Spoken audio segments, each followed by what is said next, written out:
nandito po kami sa loob ng aeroplano habang naghihintay po ng flight o lumipad. Yan, kasama ko ang aking apo. Ayan, nakahilig pa po siya sa akin, naantok na daw.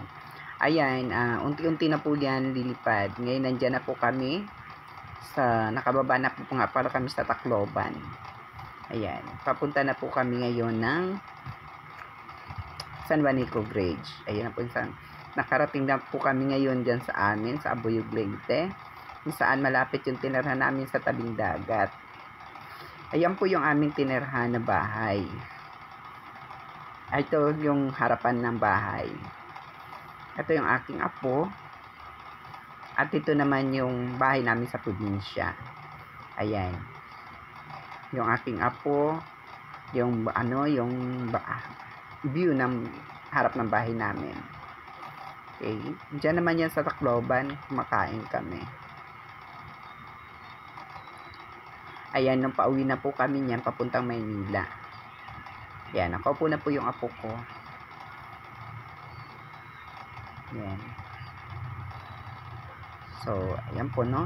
Okay, ito naman yung aming escapade doon sa Leyte. Ayan. Diba, ang sarap ng buhay sa probinsya. Okay, yan yung mga bakasyon namin, grande. Makita ninyo, yung grande po yung aming bakasyon. Yan, super ligo doon, ligo dito. Yan, hindi ko mahiwalay-hiwalay yung aking apo. Kasi pinakamamahal ko po yan. Yan, mawala na po ako. Tuwag lang yung apo ko. Diba? Ganun lang po talaga. Yan, ayun yung apo ko na yan, yan, may hawak ng bato. Kita nyo yun?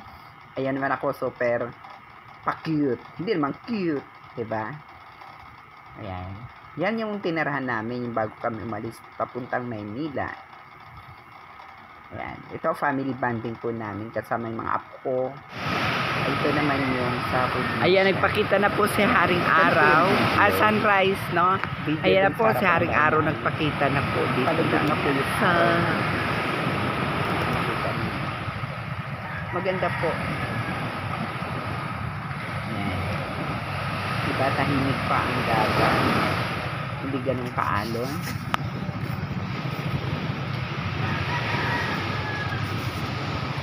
Ayun yung aming tinirahan.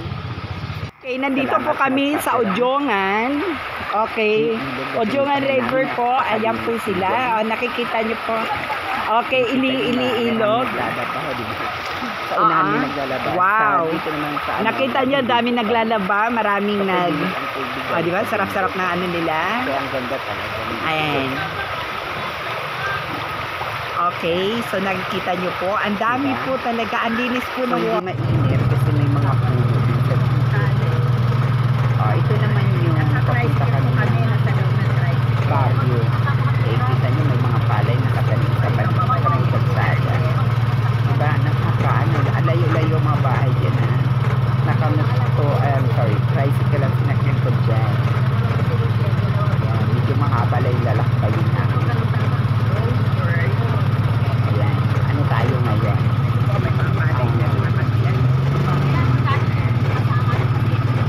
Ano bang tawag nito? Ayan yung mga palay yun kasi mainit. Natural na sila. Road trip. Ayan. Road trip tayo ngayon dito sa amin sa probinsya namin. Kapag basta lang ninyo medyo may ginagawang kalsada doon, kaya medyo one way na lang yung tandaan. Take note sa Abuyog Leyte po ito. Diba? Diba, napakasarap. Sarap nga lang kami, ako nga lang wala akong bahay dyan kaya gusto ko magkaroon ko ng bahay para makasyonan. Medyo lang makabagal lang po kasi ng driver na sinakyan ko. Ayan, diba? Dami ano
papunta po kami ng Udyungan, Leyte. Papunta po kami ngayon, doon kami maliligo. Kaya ayan, tingnan niyo po yung mga dinadaanan namin. Ang daming palayan, nakikita niyo may mga palay din nakabila dito sa sa mga kalsada. Diba? Ganda-ganda na lugar dito. Huwag lang sana ako mahulog ever. Ayan, nakikita niyo po yan. Ayan, ang ganda po. Konti lang, pero kapapaan. Maganda na lugar. Tayo ng tricycle. Samahan niyo po ako sa aming paglalakbay papunta na Udyungan River. Yan, makikita po natin kung ano mayroon doon. So yan, napakapayak ng pamumuhay ng mga tao rito. Ayan, may landmaster sila. O, tingnan nyo. Pamagsasaka. Okay, nakikita nyo, ang lawak ng palayan. Ayan, ang daming palayan, no? Okay, pero doon sa norte, napakaraming, di ba, sabi nila tigang, pero dito so far, may mga tubig naman yung mga dito, kaya di nahirapan. Okay, ayan. Ayan, ang ganda ng mga palayan. Okay, Marami rin magaganda ba? Ang ganda. Diba? Bagong harvest siguro nila yung palay na yan. Alam ko na. Ayun, may palay na kabilang. Ayan. Okay, so yan, sarap ang sarap panirahan dito. Promise. Masarap. Mas feel ko kapag ganito yung titirahan kong lugar. Ayan, yung parang layo-layo bahay. Tapos malapit sa mga taniman. The problem, wala lupang kapagtayuan. Pauwi na po tayo. Ganda, oh. Okay, maya-maya diba? po. Ganda-ganda. Kung ano naman susunod ang ating susunod. Pagkatapos po. Ayan. Medyo makabahaba ang lakbayan ito. Kaya naman po ng tayo irrigation. Yan, irrigation para dito sa palayan. Medyo maganda dito may irrigation. Okay, kaya kahit summer, nakakapagtanim-tanim na palay. Hindi katulad ng panahon na walang irrigation. Ngayon talaga, meron. Yung bata pa ako, wala. Twice lang po mag-ano. Okay, nandito na po tayo ngayon sa itinerahan. Mag-alaga na po tayo. Magpapakain na po tayo ng manok. Actually, hindi lang po manok dito. Alaga. Mamaya makita nyo pa kung anong uri pang iba. Kaya matandang yan, panabong. Actually, hindi naman panabong. Panabong daw, pero hindi naman ko nakita kung may sa Basta yung matandang po yan. Okay. Ayan siya, di ba? Iba-ibang uri. Mga nakataling manok.